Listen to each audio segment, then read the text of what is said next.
মরিয়নি বিধানসভা কেন্দ্রে রাইজর দলের প্রার্থী জ্ঞানশ্রী বরাকে চেনেন না মরিয়নির বিজেপি বিধায়ক রূপজ্যোতি কর্মী। রূপজ্যোতি বলেন, বাইরে থেকে একজন এসেছেন বলে শুনেছি, তবে তিনি রাইজর দলের নাকি অসম জাতীয় পরিষদের তাও জানেন না রূপজ্যোতি। রূপজ্যোতির মন্তব্য, দেখতে সুন্দর আর দারুণ কথা বললেই নির্বাচনে জেতা যায় না। এভাবেই প্রতিদ্বন্দ্বী প্রার্থীর বিরুদ্ধে ক্ষোভ উগরে দিলেন বিধায়ক রূপজ্যোতি কর্মী। মরিয়নি কেন্দ্রের এজারগুড়িতে বিজেপির যোগদান সমারোহে অংশ নেন রূপজ্যোতি। পরে সাংবাদিকদের সঙ্গে কথা প্রসঙ্গে রাজ্য দলের প্রার্থী প্রসঙ্গে এই প্রতিক্রিয়া প্রকাশ করেন তিনি। কোনোবাই দেখিবলৈ ধুনীয়া হল বুলি কোন ৰাজনৈতিক দলৰ পৰা কোনোবা আহিছে বুলি শুনিছোঁ। ৰাইজৰ দল নে জাতীয় পৰিষদ সেইটো মই নাজানো, কোৱাহে শুনিছোঁ। মই মোবাইল টিভি চোৱা ইমান সময় নাই। ৰাইজৰ দল নে জাতীয় পৰিষদৰ পৰা কোনোবা এজনী আহিছে বোলে, দেখিব বোলে ধুনীয়া বুলি কৈছে, এনেকৈ আহিছে আৰু কিবা প্ৰচাৰ চলাইছে বুলি শুনিছোঁ।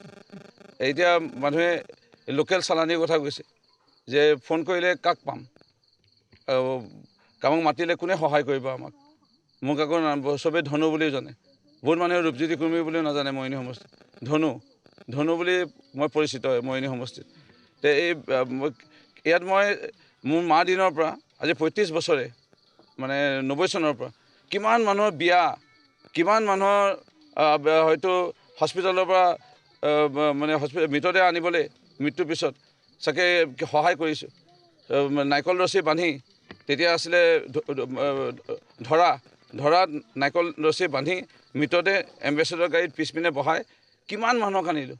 মোৰ মামা, পেহী, বাইদেউ, নবৌৱে ভৰি আছে মৰিয়নি সমষ্টিত। তেখেতে ক'লে মাক 3 বাৰ জিকালে, আৰু তেখেতে ক'লে মোক 5 বাৰ জিকালে, আৰু তেখেতে ক'লে মোক 6 নম্বৰ বাৰো জিকাব।